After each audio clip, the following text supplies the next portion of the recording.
I think I just found the perfect storytelling game that I was looking for my entire life.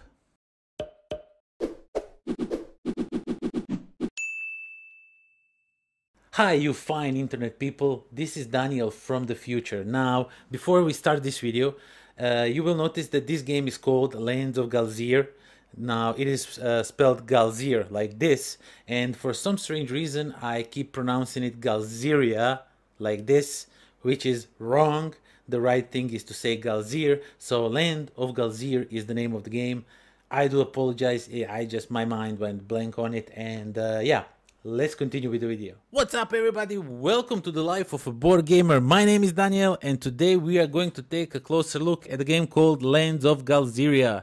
And if this artwork looks somewhat familiar, that's because this is the game by Snowdale Design. These are the same people who did Dale of Merchants, and I think this game is part of the same universe. They're building like their own universe, at least I like to think it like that. Don't hold me up to it. Maybe they are not doing that, but I like to think that they are doing that. So yeah, this is a game. This is like a storytelling game where you will be going around this little lovely land of GALZYR. You will explore it with alone or with your friends, however you like to play these games, and you will encounter all kinds of different things. So yeah. Let's get down to the table. Let me quickly show you a little bit of the game and how it works and what it does, and then we'll talk some more about it. Okay, so the game is almost set up. We just need to place these cards that representing the cities and the places that you can visit in those cities, and those cards look like this. Now, we are playing on the winter side for a reason, but see, just to show you one more time, these are the places that you will be able to visit throughout the game. So there is a winter, and there is also a like a spring summer side with the green and everything. So that one will come in play later, or maybe not, who knows. I'll leave that to you to discover.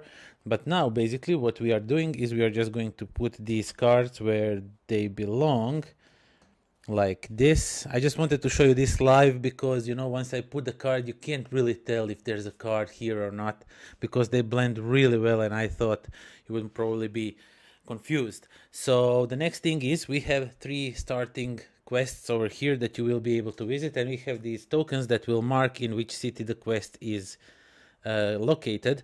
So this one is in Tashun, or so we are just going to put it like so, and then the one is in this city over here, and one is in the Artin over here. Okay, so the starting cards tells us a few things, so we now look at that. This one tells us it's winter time, which means that we will play on this map, which I already told you, and there is also this card that has like an X on it and some writing, something. So this card tells us if we are playing solo, and we are pretending we are playing solo this game right now, that things will happen in 12 turns. How do you measure that? That's pretty nice.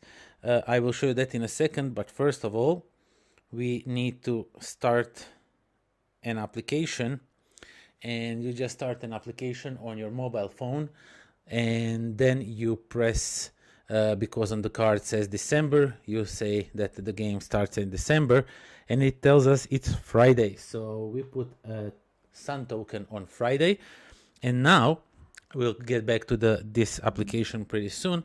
Now we know that this card over here will happen 12 days from that Friday day. So we're just gonna take 2 of the same tokens from this. Doesn't matter which token, all of them are representing some kind of animals. This is just to track what happens when, and also will come in a play later in the game. Really nice mechanic. I love this so much. So we just put one on the X over here, and then we count, because we are playing solo, we count 12 spaces. So 1, 2, 3, 4, 5, 6, 7, 8, 9, 10, 11, 12 spaces. So once this marker reaches that space, something will happen, something will trigger, then we'll know what is triggered and stuff like that. Of course, this is just to show you how the game works, so we're not probably going to reach that. But yeah, also each player will receive a player board of his choice. They're a few characters in here, and you have some statuses like this wheel over here. This is genius stuff. I love this so much. Basically what happens, you have these 4 skill points, and you can always throughout the means of gameplay, when somebody offers you or stuff like that, you can swap maybe something for something else. For example, I can later in a game swap this one, and let's say I make it like this, like so, and then I have some better skill checks in this area of the game. Now, how does this thing work? Is simple. When you need to do a check for something, like I will show you in a second, you will roll these 5 dice, these black dice, but this wheel tells you that you can substitute some black dice with the yellow, green, or orange or purple dice, depending which skill you want to do. And also other skills, the skills that are left and right also help you with the checking of that skill. So for example, if I had to check for, let's say, some yellow skill, they have name, I forget it right now, but let's say if I had to do that and I would roll 5 dice, instead I would remove these 3 and put the orange, the yellow, and the green dice in, and then I would do a roll, and then something would happen. But let me show you that. Let's just reset. This is your starting point for the character. So yeah, this will change throughout the game, but this is how you start with your character. And we of course can track our gold here. We start with 10 gold at the start of the game. And this character Boomir, he actually starts on his card. He has some quests that he first needs to do before he can go venture on a map. Other characters will probably start on a map somewhere or something. And let's say, just pretend that there is like a few rounds in and we are in this city, for example, and we want to go somewhere. So we can go to the casino, we can go to the convenience center, we can go to the arena to fight maybe. Who knows what will happen. So let's say that we go to the casino, and the casino tells us that we punch in the number 0026, which means we'll now take our app and we are going to punch in the numbers 0026, and we are going to press go. And now it tells us a little bit of story. It tells us it's still beta, it's still working. So do I want to pay the fee entrance of 3, or do I want to get out of the, but I want to go in a casino, so I will pay 3 coins, which means now I have only 7 at my disposal. And it also tells you a little bit of story, what happened. And now it asks us, do you have a fancy tag? Now, some of the characters have tags. Well, all of the characters have tags, but some of the cards have tags too. Unfortunately, right now we don't have fancy tags, so we say no, we don't have, because if we might have it, then something good might happen for us. But still, we can decide what we are going to do. Do we want to join a table with a card game, which is a medium difficulty? And we are currently very bad at testing for that.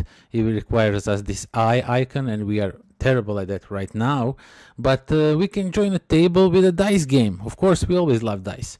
So you join a table with a dice game, and it tells you you now have to roll the 12-sided die. So besides all these dice that I will show you in a second, we also have this 12-sided die, and we're going to roll it, and we got an 8. So an 8 is the number we are looking for, and this one says 6 to 9, and we press it, and it tells us a little bit of story, how lucky we were, and we gain 8 gold now.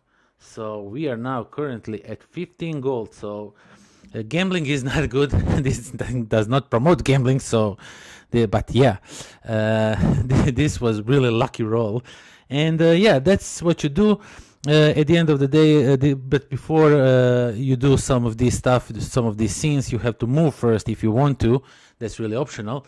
And of course, you can move through this road to different cities. For example, if you find yourself in this city, you can claim this quest for you if you want to.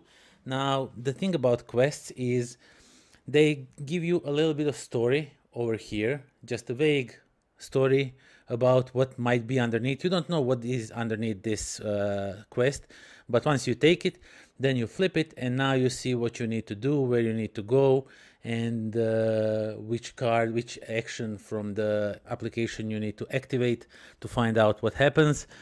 Also, if you want to, you can go to the market, and the market will give you a whole bunch of cool items. Like you have this 3-barrel pistol or telescope, and the artwork is just gorgeous. So we have this blindfold thing, and all of them have some type of word. Now if we had this one, lucky, and maybe we are in a casino, it will probably bring us some luck, help us to get better results from the app. So the possibilities are endless. There's all kinds of different tags on these items. And also, if you go on some other places, you can recruit a companion that can follow you. Now, that's when that's what I meant when I said that some of these tokens will also come into play.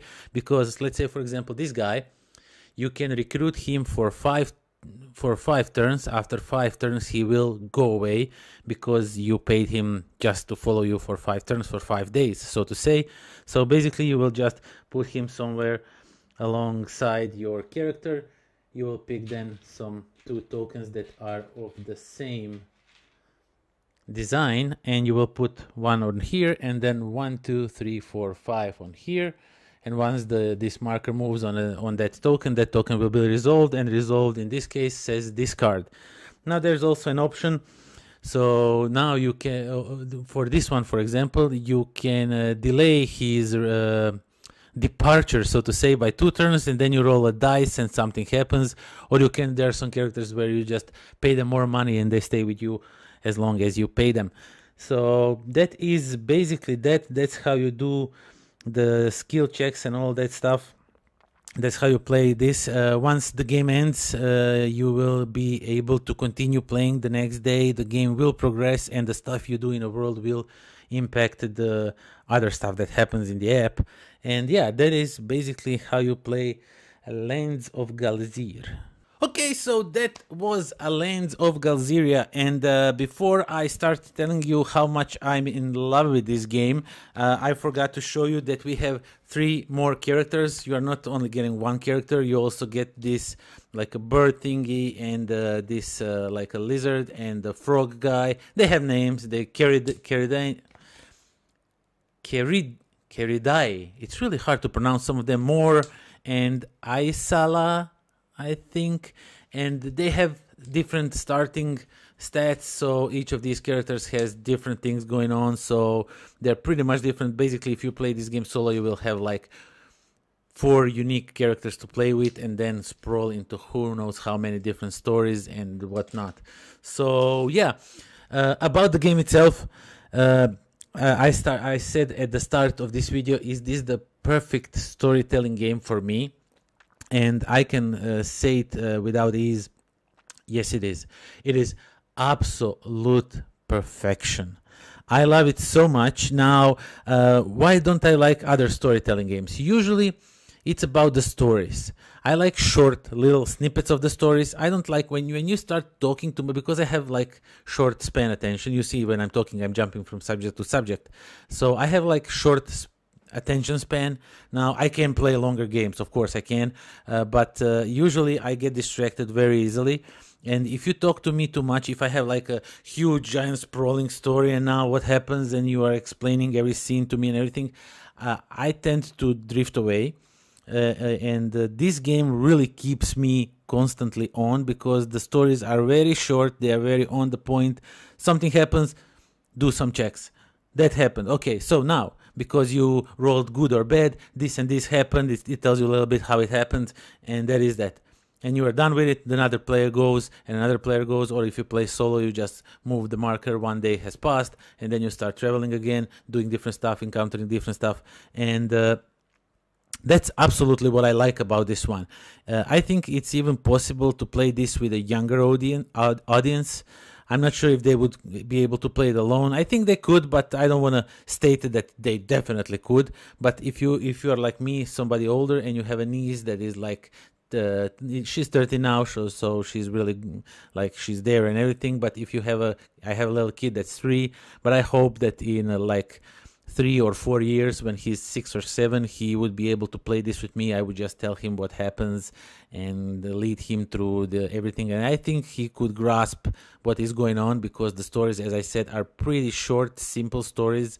When I say simple, I mean they're on the point, not that they're like, oh, they're boring, they're just simple stories. No, they're super interesting, but they're short and they're on the point. They tell you what happens, and that's that. They don't wander too much into all kinds of different details. So I think this is a perfect storytelling game. Of course, if you are watching this channel for some time now, you know I like custom dice, and all of these custom dice look just gorgeous. Artwork, I like Snowdale design artwork. The artwork they did in the Dale of Merchants is absolutely gorgeous. These little characters, these animals, they are just so inspiring to look at. The way this system works, this is just absolutely awesome. It's very simple, very intuitive. You just, if you have 2, you will replace 2 dice. If you have 1, you will replace only 1 dice when testing for the different abilities and different checks, whatever you need to do. The quests themselves are also, they have like this little story over here, and they kind of hint you what happens on the back, but still you don't know, because when you accept the quest, you don't know what's going to happen. Usually you just then flip it and read it, and you know what is going on. And the game progresses, the game builds itself. Now this is a demo copy, so I couldn't like go all the way out because everything is not finished yet. This is a Kickstarter prototype, but the way it looks now, it's just absolutely gorgeous. And yeah, all that being said, I can't wait to explore more of the GALZYR, and I encourage you to check this one out, because it's an absolutely awesome storytelling game. This is the storytelling game I was looking for. It definitely is. And I can't wait to have like full copy on my table and start playing, maybe even film some videos around it. Who knows? And yeah, definitely check this one out. It is an awesome game, and please do join me next time to explore Lands of GALZYR together with me, and do some fun quests, and fail some checks, some roll checks or whatnot. I'm rambling too much. That's it. Over. See you next time. Pozdrav. I think I just found the perfect storytelling. Familiar looks like This is going to take like 7 times until I get it right. Explore this different ones. And if this artwork looks somewhat familiar, that's it.